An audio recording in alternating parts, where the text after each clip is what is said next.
जय हिंद दोस्तों, स्वागत है हमारे YouTube channel connect to exam पे। जैसा कि आप लोगों की पुलिस की जो है टेस्ट सीरीज चल रही है, उसमें टेस्ट सीरीज का चौथा दिन है आज आपका रीजनिंग का। तो हम देर न करते हुए चलते हैं अपने टेस्ट सीरीज की तरफ और देखते हैं क्वेश्चन आज किस टाइप का क्वेश्चन है। तो चलते हैं अपने क्वेश्चन की तरफ। क्वेश्चन आपका पहला दिया है कैलेंडर से और उसमें दिया गया है आपका 1 जनवरी 2006 को रविवार था, तो 1 जनवरी 2010 को सप्ताह का कौन सा दिन था। हमने आपको इस टाइप का क्वेश्चन कर बताया था और हम आज बताते हैं इसके बारे में फिर से। हमने बताया था कि कोई भी साधारण वर्ष हो, उसका प्रथम दिन और उस वर्ष का अंतिम दिन दो दिन समान होता है। और अगर लीप वर्ष है, लीप वर्ष जो है जो प्रथम दिन है और अंतिम दिन में एक दिन की बढ़ोतरी हो जाती है और अगले वर्ष में उसमें एक दिन की और बढ़ोतरी हो जाती है। अर्थात मतलब लीप वर्ष में अगले वर्ष में जाते हैं तो 2 ऐड करना पड़ता है और साधारण वर्ष है उसमें एक दिन एक्स्ट्रा जाना पड़ता है। तो देखते हैं हम 2006 से 2010 के बीच में जाते हैं, क्योंकि इसमें डेट समान है और बस जो है वर्षों का अंतर है और वो भी चार वर्ष का अंतर है। तो हम चलते हैं, जैसे 1 जनवरी 2010 को 2006 को आपका रविवार था, अर्थात 31 दिसंबर और 2006 को भी आपका रविवार होगा। तो इसी प्रकार हम चलते हैं, ये 31 दिसंबर 2006 को दिन वही रहेगा जो आपका है 1 जनवरी को रविवार है, रविवार ही रहेगा। अब हम अगले वर्ष चलते हैं, 1 जनवरी होते हैं 1 जनवरी 2007 जा रहे हैं, उसमें एक दिन की बढ़ोतरी हो जाएगी, मतलब रविवार था पिछले वर्ष में और हमारा अगले वर्ष में सोमवार हो जाएगा। अब हम इसी प्रकार जाएंगे 2008 में। 2008 हमारा जो कि लीप वर्ष है, 2008 हमारा लीप वर्ष है, तो उसमें इसका जो दिसंबर का दिन होगा सोमवार से जाएंगे। सोमवार ये हमारा 31 दिसंबर 2007 को जो है सोमवार होगा। उसके बाद 1 जनवरी 2008 को आपका मंगलवार, उसके बाद 31 दिसंबर 2008 को आपका बुधवार होगा, मतलब इसलिए बुधवार।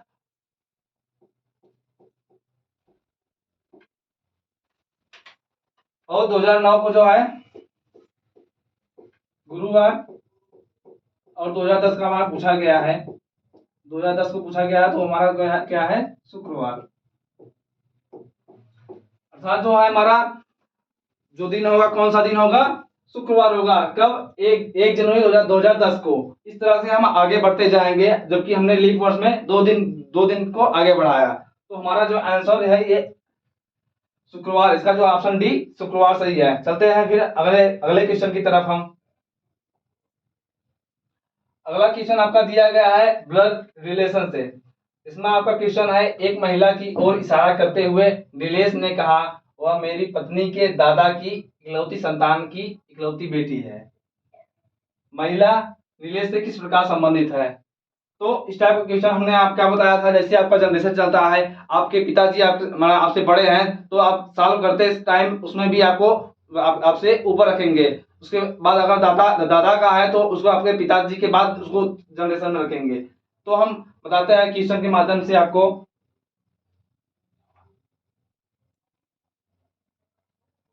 तो क्वेश्चन के माध्यम से आपको बताते हैं, इसमें दिया गया है एक महिला की ओर इशारा करते हुए नीलेश ने क्या नीलेश बोल रहा है औरत के बारे में। तो हम शुरुआत करते हैं नीलेश से।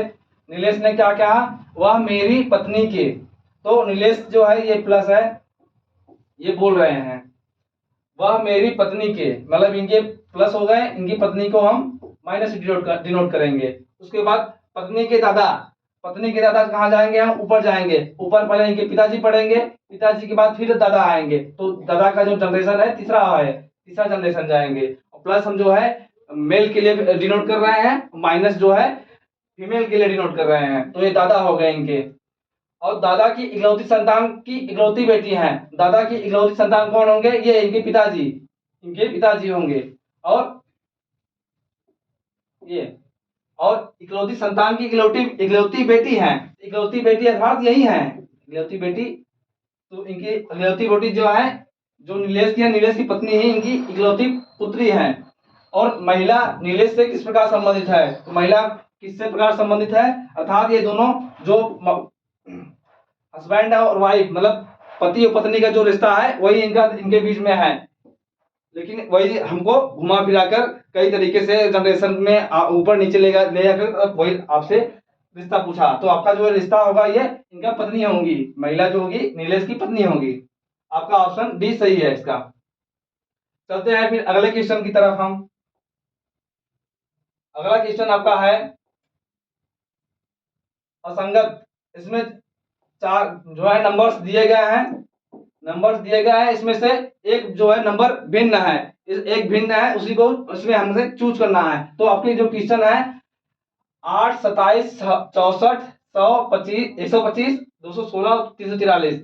तो जैसा कि आप लोगों को देखने में समझ में आ रहा है कि मतलब ये 8 के बाद 27 हो रहा है, और जितने भी संख्या है लगभग सभी घन के रूप में है। मतलब ये 2 का घन है, ये 2 का घन है, 3 का घन है, 4 का घन है, लेकिन 100 जो है स्क्वायर में है, ये 10 का वर्ग है। बाकी और इसके बाद 5 का घन है, 6 का घन है, और इसी प्रकार 7 का घन है। माने अर्थात ये जितनी भी संख्याएं हैं सभी घन के रूप में है, 100 को छोड़ करके। तो हमारा जो भिन्न है, जो अलग सबसे दिख रहा है, हमारा ये ऑप्शन नंबर डी 100 सही है इसका। चलते हैं फिर अगले क्वेश्चन की तरफ हम। अगला क्वेश्चन आपका दिया गया है कथन और निष्कर्ष से। कथन और निष्कर्ष में आपका दिया गया है, कथन जो दिए गए हैं सभी किताबें पेपर हैं, कुछ पेपर जर्नल है, और जो तीसरा कथन है आपका कुछ जर्नल कैलेंडर हैं। तो पहले हम इसको ग्राफ के माध्यम से पहले बना लेते हैं, उसके बाद इसका जो है निष्कर्ष जो है, निष्कर्ष को हम सॉल्व करते हैं।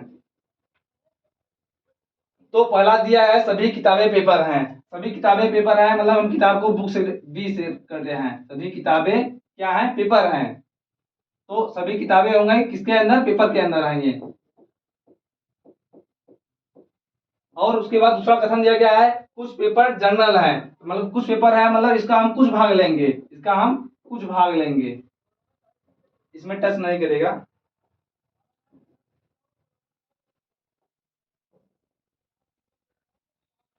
इसमें हो गया आपका सभी किताबें पेपर हैं, ये हो गया इसका। उसके बाद पेपर ये हो गया आपका। दूसरा दिया है कुछ पेपर जर्नल है, इसमें कुछ को हम इतना करेंगे आपका, ये क्या है, जर्नल है।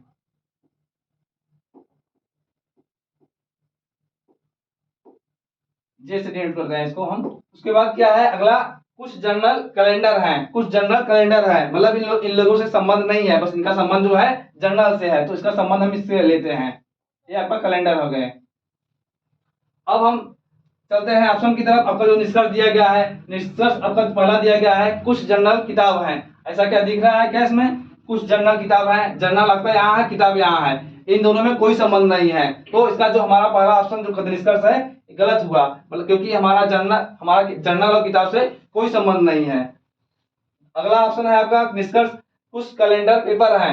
कुछ कैलेंडर आपका यहाँ है, पेपर यहाँ है, इन दोनों में कोई संबंध नहीं दिख रहा। तो इसका इस प्रकार ये हमारा ये दूसरा ऑप्शन भी गलत हुआ।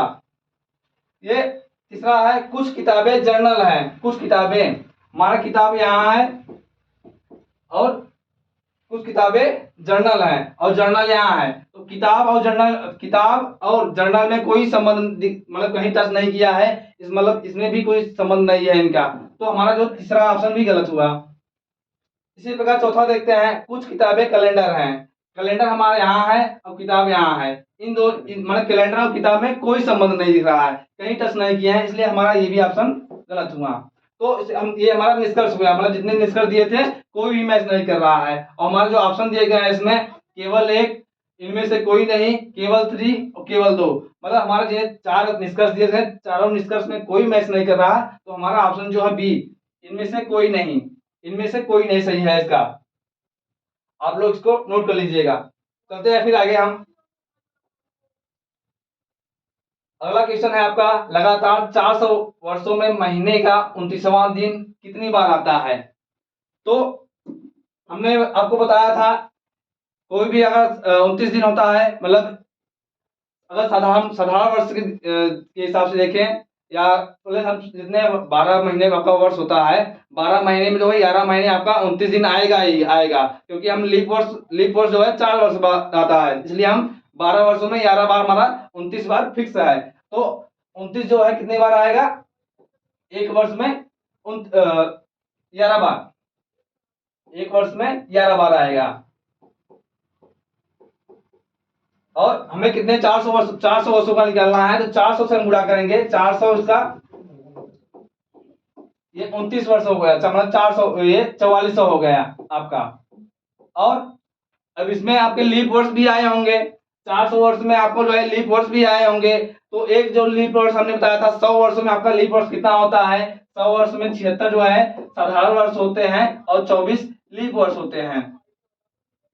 76 साधारण वर्ष और 24 आपका लीप वर्ष होता है।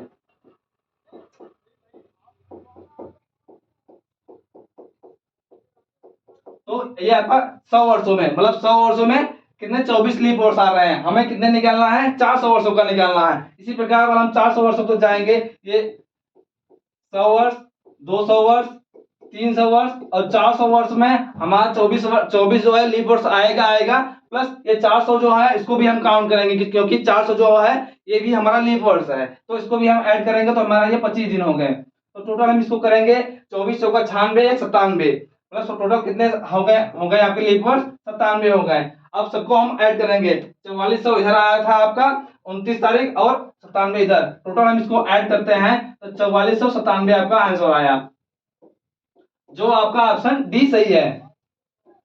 अर्थात लगातार 400 वर्षों में महीने का 29 कितनी बार आएगा, 4497 बार। ये हमें आपको तरीका बता, इस तरीके से आपका निकलेगा। फिर चलते हैं हम अगले क्वेश्चन की तरफ। अब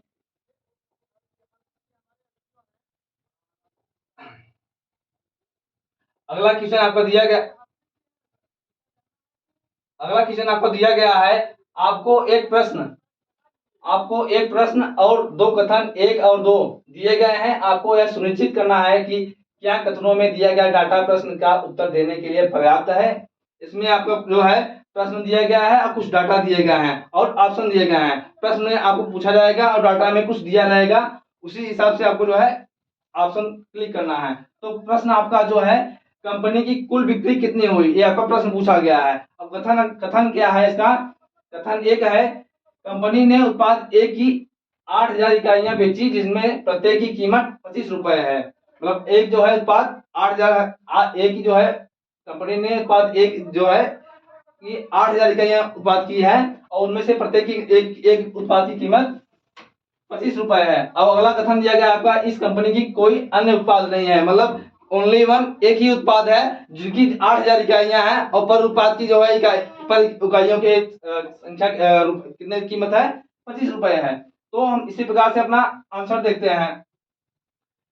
तो हमें डिसीजन लेने में मतलब इसमें पूछा गया है कि आपको जो कथन दिए गया है, कथन के हिसाब से जो आपका जो प्रश्न का कुल कंपनी की कुल कितनी बिक्री है इसको निकाल सकते हैं या नहीं निकाल सकते हैं। तो निकालने में के लिए कथन एक की जरूरत पड़ेगी या कथन दो की जरूरत पड़ेगी या दोनों की जरूरत पड़ेगी। तो इसमें दिया गया है न तो एक न तो दो पर्याप्त है, ऐसा तो है नहीं, क्योंकि इसमें दोनों के लिए हमें जरूरत है, हमें इसका बिक्री निकालना है, हमें दोनों की जरूरत है, तो हमारा ऑप्शन ये गलत हुआ। दो अकेला पर्याप्त है जबकि एक अकेला पर्याप्त नहीं है, ये ऐसा कुछ नहीं है, हमें दोनों कथनों की जरूरत है, इसलिए हमारा जो है ऑप्शन सी जो है एक और दो दोनों पर्याप्त हैं, क्योंकि हमें बिना दोनों ऑप्शन के बिना दोनों कथन के हम जो है इसका बिक्री नहीं निकाल सकते। तो हमारा ऑप्शन जो है सी सही है, एक और दो दोनों पर्याप्त हैं। चलते हैं फिर अगले क्वेश्चन की तरफ। हम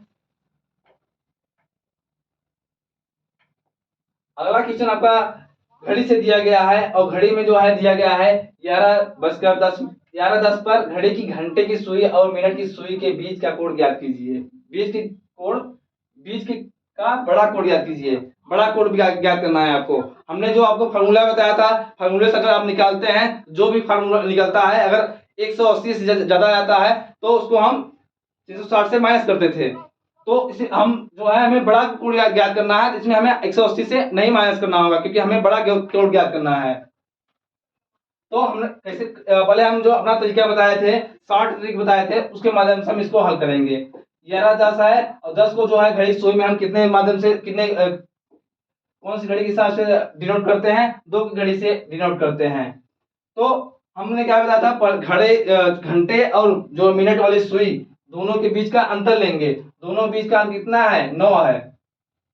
और 2 घंटे वाली 2 सुइयों के बीच का जो अंतर होता है, 30 डिग्री का अंतर होता है, मतलब 30 डिग्री का अंतर ये बनता है। तो 9 घंटे हो गए और पर घंटे के बीच में 30 डिग्री का कोण बनता है। और हमने क्या बताया था, अगर मिनट वाली सुई घंटे से पीछे है, मिनट वाली सुई अगर घंटे से पीछे है तो हम प्लस करेंगे और मिनट वाली सुई जो है जितना बज रहा है उसका आधा करेंगे। ये हमारे मिनट वाली सुई हमारा 10 बज रहा है, उसको हम आधा करेंगे। अब इसको हम हल करेंगे, जो भी आएगा वही हमारा आंसर होगा। 9 3 27 270 इसका होगा और 2 5 10, अर्थात आपका आंसर जो आया 275 डिग्री।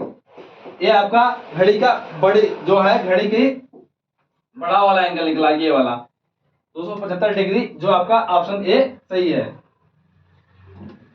अगर आप इसको फार्मूले से निकालते हैं तो फार्मूले से भी आपका जो है 275 डिग्री आता। हमने आपको ये तरीका बताया कि आपको जो है एग्जामों में कम समय में जल्दी हल कर सके। अगर आपको फार्मूला नहीं याद है तब।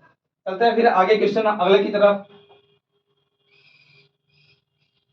अगला क्वेश्चन आपका दिया गया है, डायग्राम दिया गया है, उसमें जो कुछ डायग्राम के बारे में लिखा गया है। यह एक गांव में युवाओं के 3 वर्गों का प्रतिनिधित्व करता है।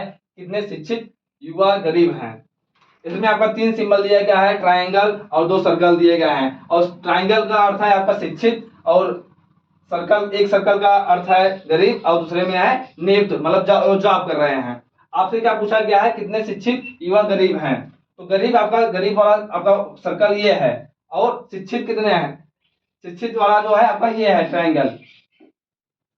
तो आपसे क्या पूछा है, कुल कितने, मतलब कितने युवा गरीब हैं। ये 11 वाले आपके गरीब हैं, और 3 वाला जो है, 3 वाला जो शिक्षित भी है और गरीब भी है, शिक्षित भी है गरीब भी है और जॉब भी कर रहा है, मतलब ये इसका जो है। लेकिन फिर भी इसको ऐड करेंगे क्योंकि इसको हमने शिक्षित युवा गरीब निकाल रहा है और ये गरीब के लिस्ट में शामिल है, गरीब वाले सर्कल में है, तो इसको भी लेंगे। हमारे टोटल कितने हैं, 1400 है। युवा जो है शिक्षित गरीब है, जो हमारा ऑप्शन डी सही है इसका, हमारा ऑप्शन डी सही है इसका। फिर चलते हैं अगले क्वेश्चन की तरफ। अब अगला क्वेश्चन आपका दिया गया है, निम्नलिखित संख्या श्रृंखला का संदर्भ ले और प्रश्न का उत्तर दें। इसमें आपके कुछ नंबर्स दिए गए हैं, जो है अलग अलग नंबर दिए गए हैं। उसमें आपका क्वेश्चन पूछा गया है, ऐसे कितने 3 हैं जिनके ठीक पहले 7 और ठीक बाद 9 है। तो आपको ऐसी संख्याओं को क्या खोजना है।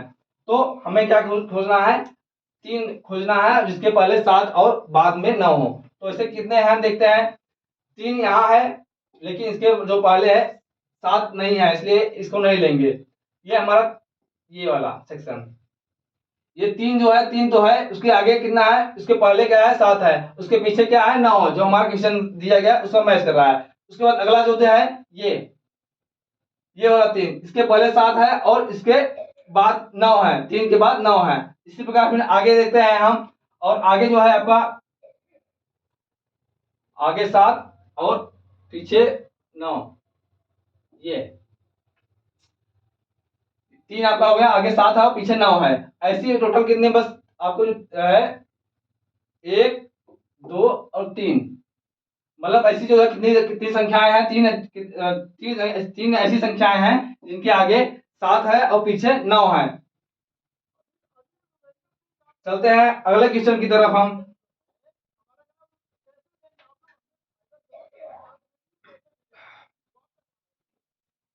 इसमें आपका क्वेश्चन दिया गया है, दिए गए शब्दों का वर्णानुक्रम में व्यवस्थित करें और बीच में आने वाले शब्द का चयन करें। ये आपके क्वेश्चन लगभग पीटी या कोई भी एग्जाम हो गया, ये क्वेश्चन जरूर आता है इस टाइप के क्वेश्चन, और आपको कंफ्यूज करने के लिए बहुत होता है। ये तो बहुत छोटा है और बड़े बड़े आते हैं, लेकिन ये समझने के लिए हमारे बहुत है कि ये भी हमारे एग्जाम में आया हुआ है।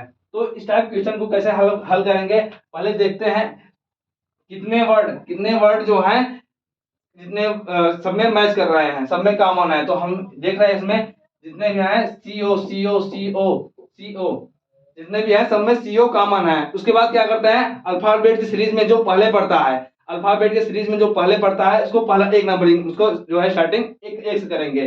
तो ओ के बाद जो है पहला जो है इस ABCD से आएंगे, जिसका नंबर पहले आएगा उसको हम एक नंबर की से डिनोट करेंगे। तो कोड जो है आपका ABCD में जो पहले आएगा आओ सबकी अपेक्षा, इसको हम पहला करेंगे। उसके बाद D के बाद क्या आएगा आपका, उसके बाद I आएगा आपका, दूसरे पे आई आएगा। उसके बाद आएगा आर, आएगा RSTUV आर आएगा। उसके बाद यू आएगा। उसके बाद लास्ट में भी आएगा। और आपसे क्या पूछा है इसमें, बीच में आने वाली संख्या, मतलब 5 संख्याएं दी हैं, 5 अल्फाबेट दिए गए हैं, 5 संख्या शब्द दिए गए हैं, उसमें सब आपको बीच वाला ज्ञात करना है। बीच वाला मतलब कौन होगा आपका, ये 5 है, 5 में से मतलब ये 3 मतलब दो इधर रहेंगे, 3 के 2 उधर रहेंगे, जो बीच वाला होगा आपका 3 होगा, जो आपका ऑप्शन कोर रहेगा। कोर आपका जो है ऑप्शन डी, ऑप्शन डी जो है सही है। इसका इसका जो शब्द दिए गए हैं इसके सबके बीच में है, ये हमारा ऑप्शन डी सही है। चलते हैं फिर आगे हम अगले क्वेश्चन की तरफ।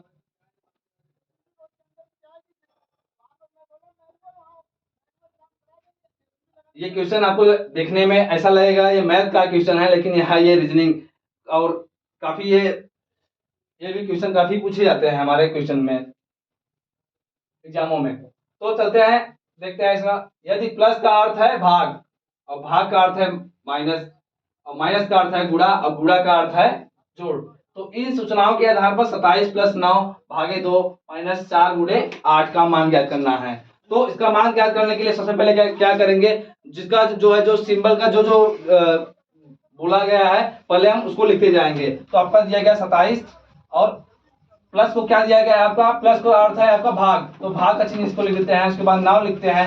भाग को क्या दिया गया है आपको, भाग का जो है अर्थ माइनस है तो माइनस लिखेंगे। उसके बाद 2 और उसके बाद माइनस है, माइनस का अर्थ क्या है आपका, ये गुणा है तो गुणा हम यहाँ लिखेंगे। और उसके बाद गुणा को क्या बोला गया है आपका, जोड़, तो हम इसको जोड़ का चिन्ह लगाएंगे। अब इसको हम हल करेंगे। तो हल करेंगे तो 9 3 27, पहले हम क्या करते हैं भागु जोग, हमने पढ़ा हुआ है बचपन में कि भागु जोग पहले भाग करते हैं, उसके बाद गुणा करते हैं, उसके बाद जोड़, उसके बाद घटाना। तो इसमें भाग है तो पहले भाग करेंगे 9 3 27 माइनस, उसके बाद गुणा आया 4 दूना 8, फिर प्लस 8। तो जैसा कि आप देख रहे हैं +8 है -8 है, दोनों को हम काट सकते हैं। ये दोनों काटेंगे 0 0 आएगा, हमारा बचेगा 3। इसको हल करने पर इनके चिन्हों की अदला बदली करने पर हमारा जो आंसर आया 3 आया, जो हमारा ऑप्शन बी सही है। चलते हैं फिर अगले क्वेश्चन की तरफ हम। अगला जो क्वेश्चन दिया गया है लुप्त पद याद करना है, मतलब आपको जो सीरीज में कुछ पद दिए गए हैं जो ABCD के क्रम में या कुछ संख्या के क्रम में, और ये आपका जो है कोडिंग डिकोडिंग जो बताया था उसी के सीरीज में ये उसी टाइप का क्वेश्चन है ये। तो इसमें आपको जो दिया गया है ABC, 6 EFG, 210 और IJK, और उसके बाद का जो सीरीज है वो पूछा गया है। तो आप कैसे हल करेंगे, अगर आपको नंबरिंग याद है तो नंबरिंग के पहले लिख लें आपको आसान करने के लिए। तो आप जैसा कि देख रहे हैं, और I का होता है 9, J का 10 और K का 11। अब आप देख रहे हैं समझ भी गए होंगे इसमें कौन सी सीरीज चल रही होगी। तो आप जैसा कि देख रहे हैं इसमें 3 दूना 6 एक अच्छा, मतलब जितने भी अल्फाबेट दिए हैं उनके नंबरिंग करने के बाद उनका मल्टीप्लाई हो रहा है। इसी बार आगे देखते हैं 6 पंचे 30 सत्ते 210, मतलब जो आपका मल्टीप्लाई का सीरीज चलता जा रहा है। तो हम इसके बाद जो IJK है इसका भी मल्टीप्लाई करेंगे। तो 11 9 99 10 990 का जो आएगा 990 आएगा आपका यहाँ पे। इनकी मल्टीप्लाई करने पर 9 × 10 × 11 कितना आया आपका 990, जो आपका ऑप्शन बी सही है, जो आपका ऑप्शन बी से मैच कर रहा है। चलते हैं फिर अगले क्वेश्चन की तरफ हम। अगला क्वेश्चन आपका दिया गया है, यदि किसी कोड भाषा में LC को 6 तथा TE को 10 लिखा जाता है, और तो उसी कोड भाषा में PD का कोड क्या होगा। आपका जो है ये कोडिंग डिकोडिंग का ही सीरीज चल रहा है। इसमें 2 क्वेश्चन हो गए कोडिंग डिकोडिंग के। तो ये टाइप का क्वेश्चन क्या दिया गया है आपका, LC का 6 दिया गया है। एलसी का 6 दिया गया है, तो अब नंबरिंग करके दे सकते हैं। रियल का 12 होता है, सी का 3 होता है, और उसके बाद टीई का 10 दिया गया है, टी का 20 और ई का 5। तो जैसा कि आप देख रहे हैं, मान लीजिए आप सोचेंगे कि यह मल्टीप्लाई चल रहा है, एक मतलब 12 मतलब इनके मल्टीप्लाई करेंगे, 1 2 गुणे 2 गुणे 3 गुणे 6, मतलब 3 गुना 6 हो रहा है, लेकिन इसमें तो नहीं हो रहा है, 20 पंचे 100 हो जा रहा है। तो आपको जो इसमें सीरीज जो चल रही है, ये इसका जो है लास्ट वाली जो संख्या है, लास्ट में जो है अल्फाबेट है, उसके जो है नंबरिंग करने के बाद उसका जो दुगना हो रहा है, उसका जो दुगना आने पर वही उसका संख्या में दर्शाया गया है। इसी प्रकार देखते हैं इसको भी, तो 5 है, 5 का जो है दुगना किया गया है, 5 का जो है दुगना करने पर 10 आया। तो इसी प्रकार हम पीडी को भी लिखेंगे, पीडी, और पीडी हमें जो है डी का 4 होता है, हमें जो है पी का नंबरिंग का कोई मतलब नहीं है ऐसा लिखने से, तो हम सीधा इसको देखते हैं। 4 का दुगना करेंगे आपका क्या आएगा, 8। 4 का दुगना करेंगे कितना आएगा आपका, 8, जो आपका ऑप्शन बी आप जो है 8 सही है इसका। चलते हैं फिर अगले क्वेश्चन की तरफ, हम देर न करते हुए। आपका जो है इसमें दिया गया है अनुक्रम क्यू एन के क्वेश्चन मार्क ई में लिप्त अक्षर ज्ञात करना है। इसमें कुछ अल्फाबेट दिए गए हैं और उसमें एक स्थान खाली छोड़ा गया है, और इस खाली स्थान को आपको बताना है उसमें कौन सा अल्फाबेट आएगा।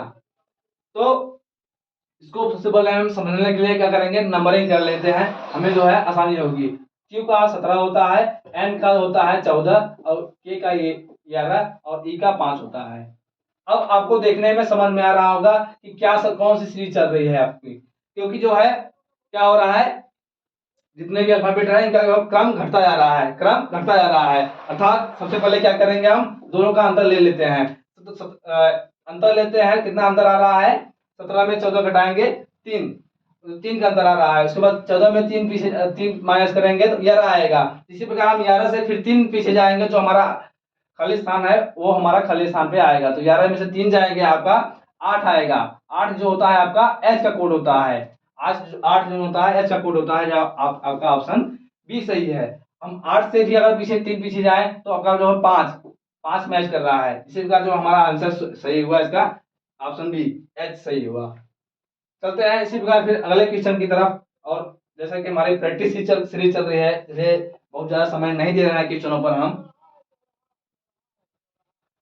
इसमें आपका जो दिया गया है घड़ी, एक घड़ी जो रविवार को दोपहर 2 बजे 3 मिनट पीछे है, और मंगलवार को दोपहर 2 बजे 5 मिनट आगे बढ़ जाती है, तो इस घड़ी ने ठीक समय कब दिखाया। हमने इस टाइप का क्वेश्चन आपको घड़ी के क्लास में आपको बताया था, लेकिन हम आपको फिर से बताते हैं इस टाइप के क्वेश्चन को कैसे हल करते हैं। तो सबसे पहले आप क्या करेंगे, रविवार दोपहर 2 बजे से और मंगलवार दोपहर 2 बजे के बीच कितने कुल टोटल घंटे हो रहे हैं, टोटल आपको घंटे निकालना है। तो कितने घंटे हो गए,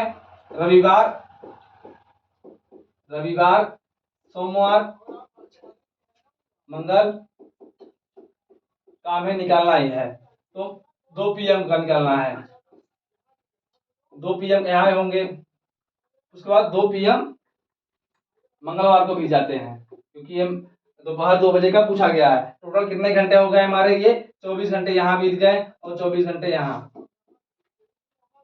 24 घंटे यहाँ बीत गया, 24 यहाँ, मतलब हमारे टोटल कितने समय बीत गया, 48 घंटे का समय बीत गया। अब हमने क्या बताया था इसका फार्मूला, कुल समय